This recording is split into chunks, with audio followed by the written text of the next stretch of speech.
Alright guys, so in this video I'm going to show you how to take the intake off of an M54 engine. I'm working on an E39. This engine would also be in your E53 X5 or your E46, I guess. So first thing I'm doing here is we're going to pull off the cabin air filter on the driver's side.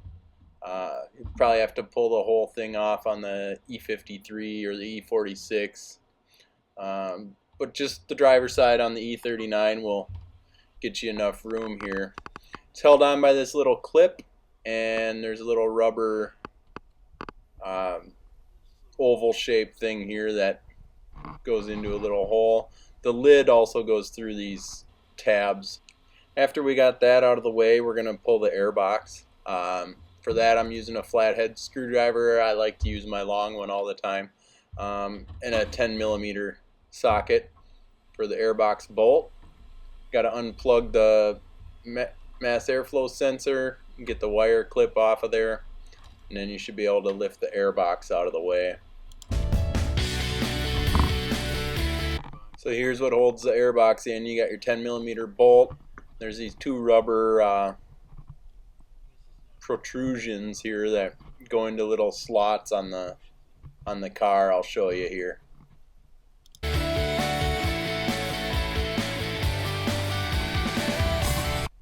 So you got one down here and one kind of on the side of the wheel well here. There it is.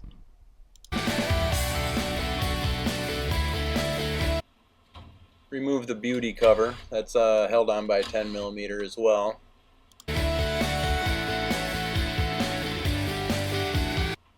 Move the oxygen sensors out of the way, the plugs for them anyway. Next is to remove this battery positive jump spot. It's held on by a 19mm, and it's just a 10mm stud screwed into the plastic intake, and on mine it was kind of stuck to the wire and I ended up breaking that starter wire. We'll fix that when I put it back together.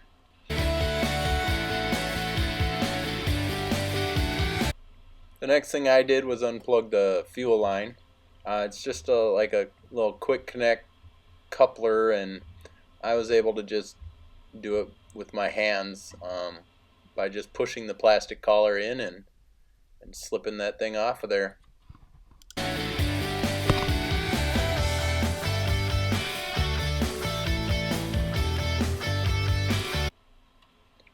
Here you can see me undoing the clips for the fuel injector connectors. I've worked on a lot of BMWs, motorcycles. They use these connectors in a lot of places, and I've never found a really good way to undo them. There's nothing to just push and unplug them. So there's a little wire I'll show you in a minute here, and what I did here was just use a screwdriver and push the wire out of the way. I don't get the clip all the way off. I just move it out of the way enough to release the plug, and then once I get the plug off of there, then I put all the clips back in place so I don't lose them.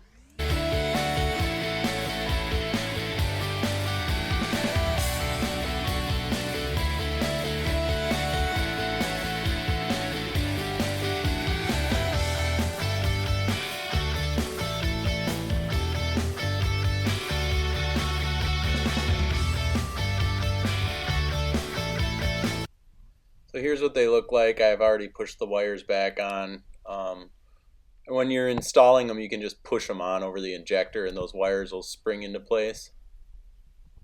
You also got to unplug this and the air intake sensor.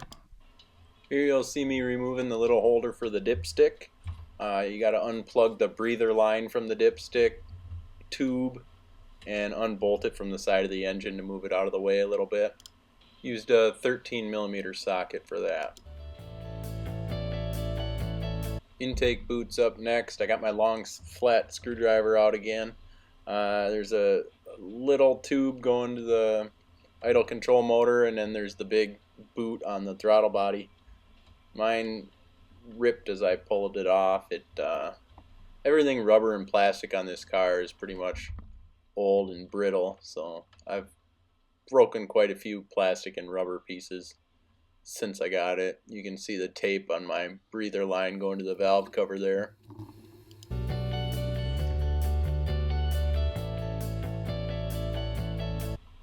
Here's the broken tube I was talking about.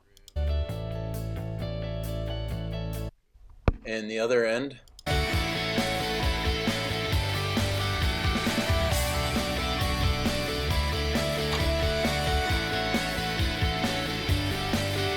So there's a big plastic holder down under the intake where a bunch of wires are coming out of, and you see me unbolt one here, and then I'm working behind the intake to get the rubber holder off. There's a rubber holder that slips onto the back of the intake. I'll show you here.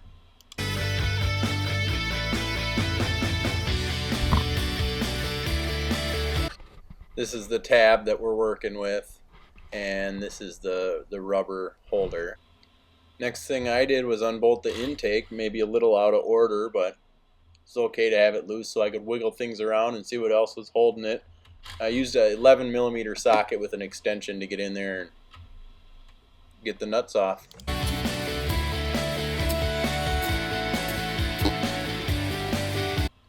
The last one's a little bit harder to get to.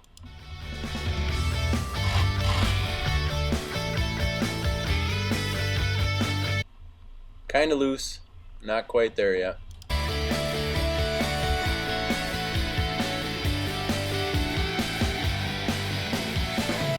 So there's a bracket on the bottom of the intake that bolts to the engine that's holding me up here.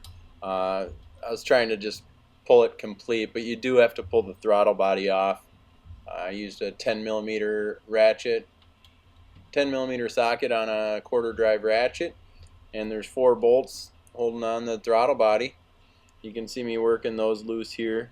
There's also that wire holder I was talking about down there, and those are also held on by 10mm.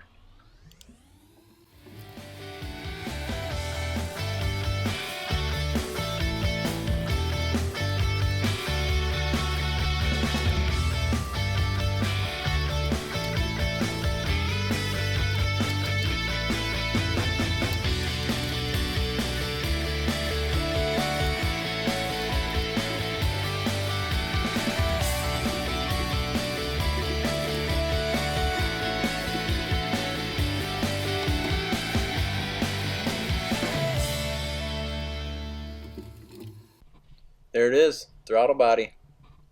It's got one plug on it. Now you can get your 16mm socket on an extension and get to the nut holding on this bracket on the bottom of the intake.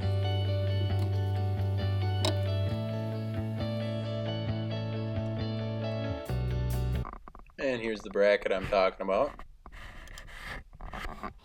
So once we got all the bolts off and the intake loose, we can undo the vacuum line on the back of it and pull it up and off of there.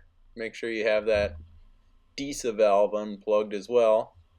Your breather unplugged from the valve cover, breather unplugged from the dipstick tube, and intake should come right off. Your fuel tank vent hooks to the bottom of the intake, and there's another hose going to it, I think from the brake booster, if you wanted to remove it completely.